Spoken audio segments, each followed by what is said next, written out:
Coming up on this edition of Sbu TV News, police capture escaped convict Ralph Bucky Phillips, and St. Bonaventure students have another option when it comes to health care.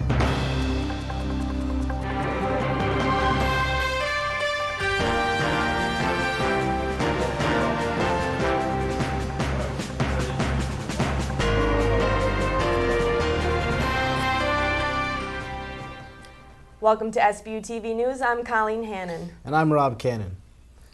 Police have finally caught escaped convict Ralph Bucky Phillips after a 5-month manhunt. Sbu TV's own Mark Buscaglia has more. For the last 6 months, fugitive Ralph Bucky Phillips has led New York State troopers on the biggest manhunt the state has ever seen. Leads and sightings of Phillips surfaced throughout Chautauqua, Erie, and Niagara counties, yet Phillips continued to elude state troopers. It was last Friday morning when a state trooper followed Phillips in a stolen vehicle. Phillips then fled the car, running into the woods near Cable Hollow Golf Course in Pennsylvania. State troopers cornered Phillips in a 1-mile rectangle between Carroll, New York and Russell, Pennsylvania. It was around 8 p.m. Friday when Phillips surrendered peacefully, as he was then taken into custody. U.S. Marshals and state troopers escorted Phillips to the Erie County Holding Facility in Buffalo late Friday night. Certainly the one he's facing right now is escape first from Erie County Correctional Facility, and then he's also charged with the attempted murder of a trooper, Sean Brown, down in Chemung County. I would expect that they'll build and will be able to successfully build very strong cases that ultimately will end up in his being charged with murder first for the shooting death of Trooper Joe Longobardo, and also attempted murder again for the shooting that resulted in critical injuries to Trooper Baker. As many as 7 people could be charged with aiding Phillips while he was on the run. They charged those, and it would seem certain that if they were able to establish that he was aided and abetted by anybody else during this escape period, that they also would be charged. Phillips is scheduled to be in Chemung County Court for the shooting of Trooper Brown back in June. For Sbu TV, I'm Mark Buscaglia. Phillips faces numerous charges, including murder in the first degree. A new health facility is available in Olean. Sbu TV reporter Jessica Ansuini has more on the story. That cough could be turning into a cold, but St. Bonaventure Health Services might not be available when you need them most. Where does that leave you when you're really sick?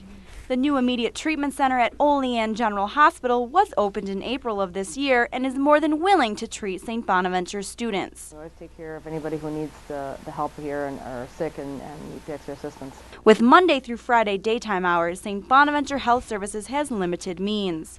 The immediate treatment center is open every day from 5 p.m. until 11 p.m., which means when health services is closed, you have another health facility at your disposal. When you come here to the immediate treatment center, St. Bonaventure students and the community are greeted by friendly staff. Then they will meet with a registered nurse and a physician. However, your treatment comes with a price. Each time you visit the immediate treatment center, you will be billed based on your insurance policy. This fee is in addition to what St. Bonaventure students already pay for health services. The immediate care center was there to help. For Sbu TV, I'm Jessica Ansuini. If you don't have available transportation, you can go to your resident director and obtain a taxi voucher for the immediate treatment center.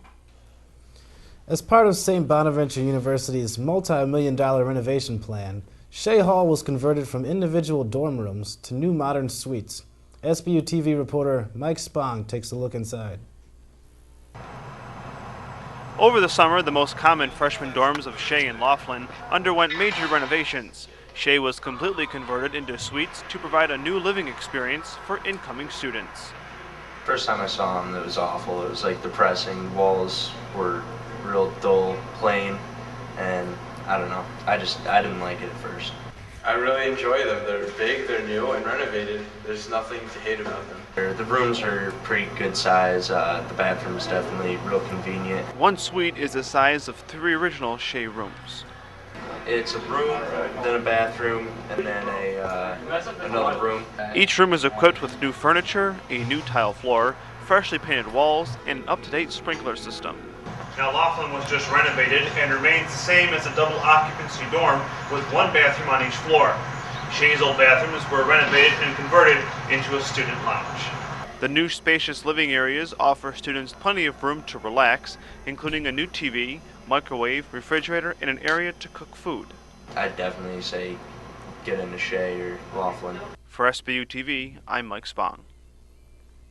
The university has stated that there are plans in place to convert Laughlin into suites at a later date. A new addition to Fraize-Oil Library will be coming soon. Adam Miller has a story. St. Bonaventure's extensive rare books collection will be on the move from the basement of Fraize-Oil Library to the future Bergin Center extension. The Bergin Center will be the new home for the over 10,000 volumes of books that were published as far back as the 1500s. Where I'm standing as part of the Bergin Rare Books collection will be. It was made possible by a $2 million gift from the Paul and Irene Bergin Foundation. Be a core building in the center surrounded by a walkway, most of which will be glass enclosed. The university has obtained these books since the 1900s from groups of friars. Spaeth said the new center will be a better place for the books. It'll give this collection a home that is top-notch as far as preservation goes, and also just a great place for scholars from around the world to come and use the collection. This is Adam Miller for Sbu TV. A construction timeframe for the project has not yet been announced. The average local unleaded gas price is still above $2.77. Consumers are putting pressure on the government to stabilize unpredictable oil market.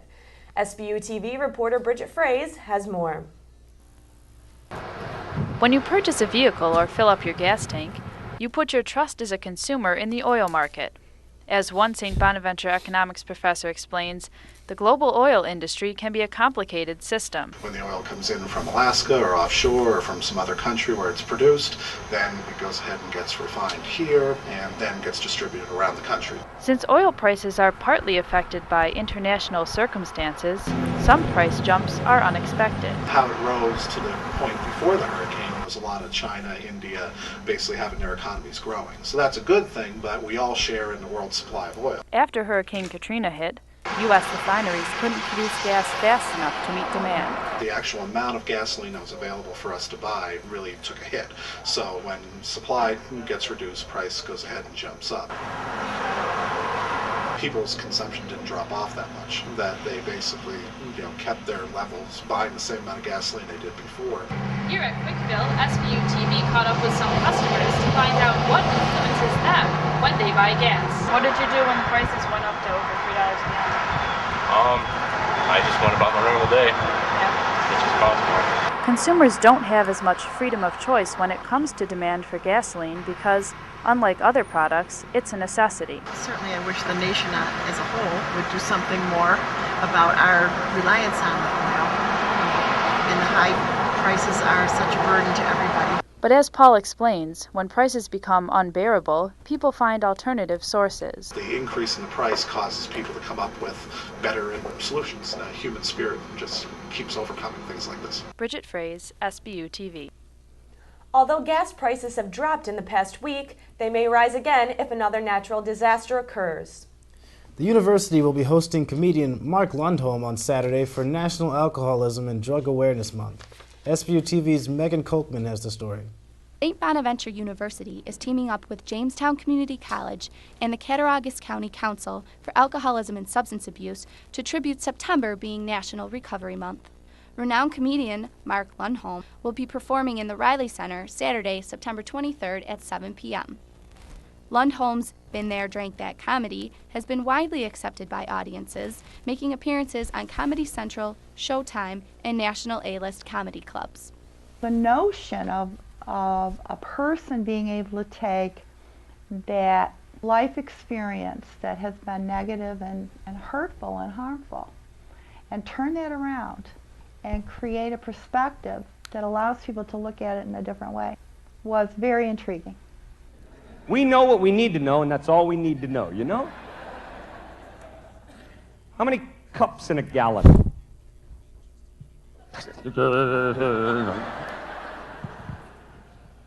How many grams are there in an ounce? Admission to the event is free for students who show their ID, and tickets can be purchased for $10 in the Riley Center for the public. Proceeds from next week's show will come right back here to the Cattaraugus County Council on Alcoholism and Substance Abuse. For SBU TV News, I'm Meagan Kolkmann. Those who wish to attend can contact the Cattaraugus County Council on Alcoholism and Drugs at 373-5202. Senior happy hour on the Bonaventure campus is back. The Rathskeller will be open for the first time this semester on Friday, September 15th. Happy hour will run from 5 until 8 p.m. After that, all students are welcome. Police in Quebec are searching for a motive in the deadly shooting rampage at a college in Montreal. The single shooter killed one person and wounded 19 others before police shot and killed him. CNN's Alan Chernoff has more. A scene of panic and terror after a gunman opens fire at Dawson College in the center of Montreal. Students pour out in a frenzied stampede to safety. Some guy came in the cafeteria out of nowhere and started shooting. He shot like 3-4 shots. Everybody got down. We saw one man go down.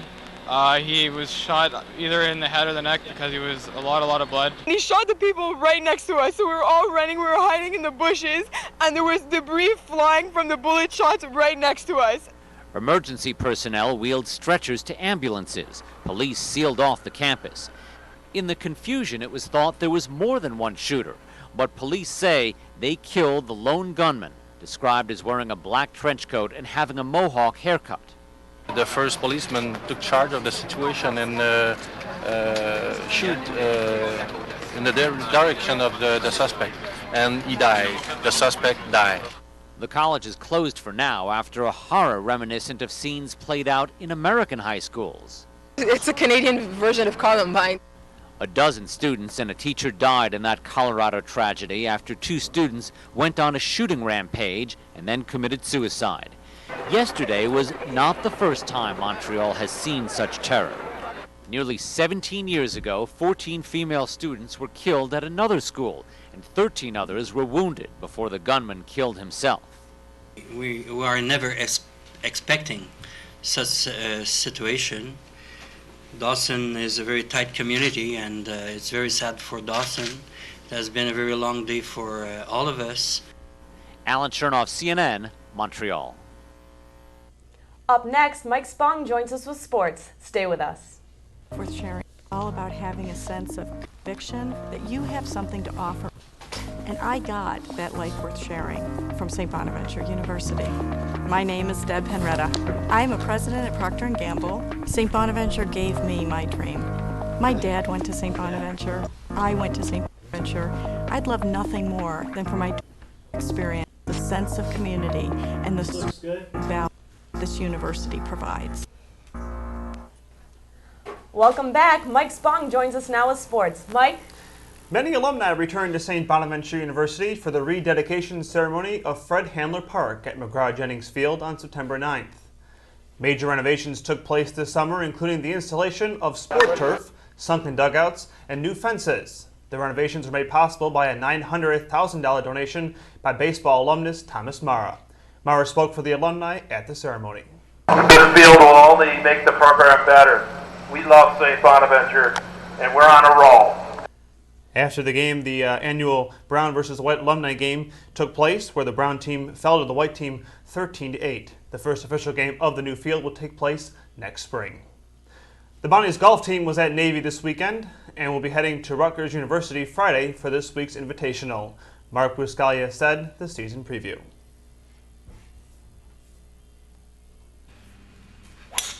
Drive for show and putt for dough is how the old golf saying goes. The St. Bonaventure Bonnies golf team is in full swing this fall with even higher expectations than last season. After finishing 14th out of 49 teams in the region last spring, the team hopes to build off of a strong showing at Rutgers this weekend. I mean, it's a great field. Hopefully we can play as well as we did at Navy and maybe even get a win. Despite the loss of top player Josh Anderson, the team continues to move forward. The loss of Josh is, it's a big loss, but it's one that I think we can fill. Golf coach Steve Campbell has brought in another good recruiting class with Bill Bergin and Nathan Peck. Nate will travel with the team to the Rutgers Invitational this weekend. I mean, I think it's great that coaches recruited such good players, that we have such a deep team. The Bonnie's golf team kicked off their season with a win at Pine Acres Golf Club in Bradford.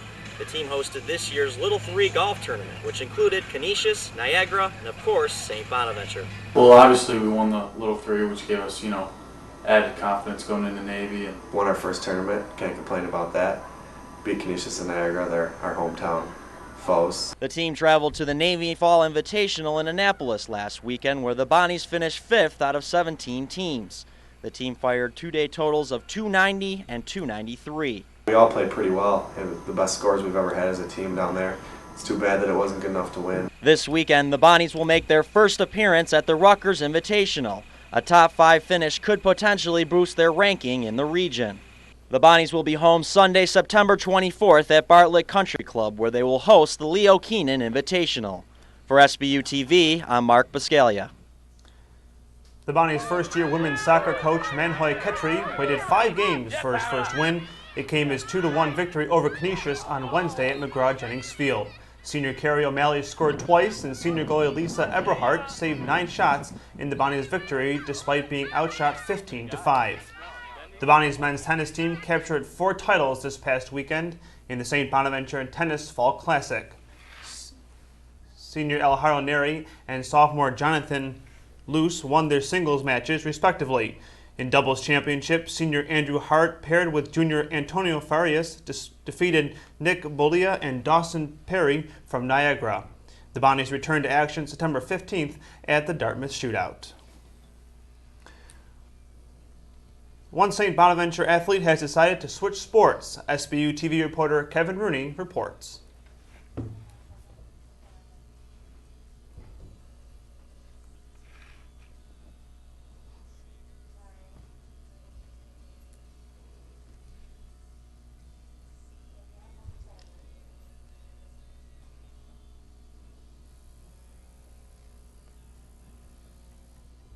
The story starts at a young age. Started about 5 years old playing t-ball, so it's been about 16 years, a long time. But senior John Nolan's baseball career has come to an end. Graduating early in December, so obviously I'm going to miss the spring season for baseball.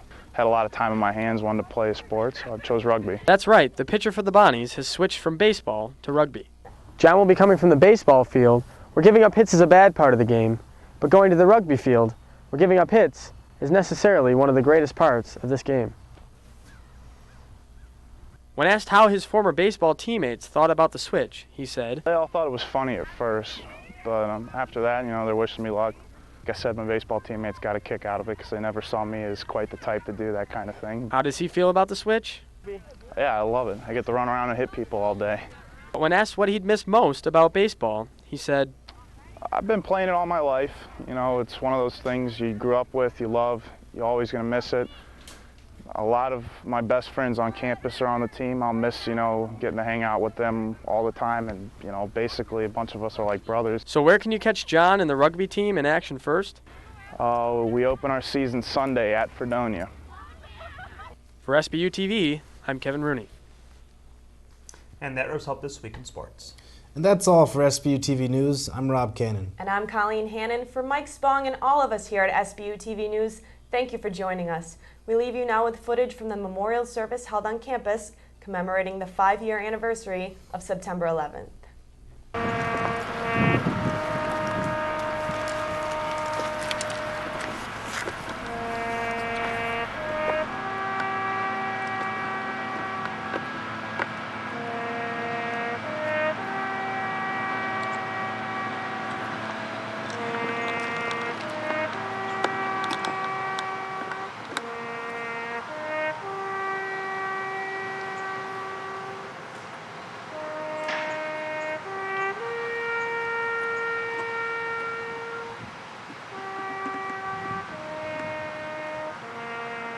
Those who perished last September 11th, especially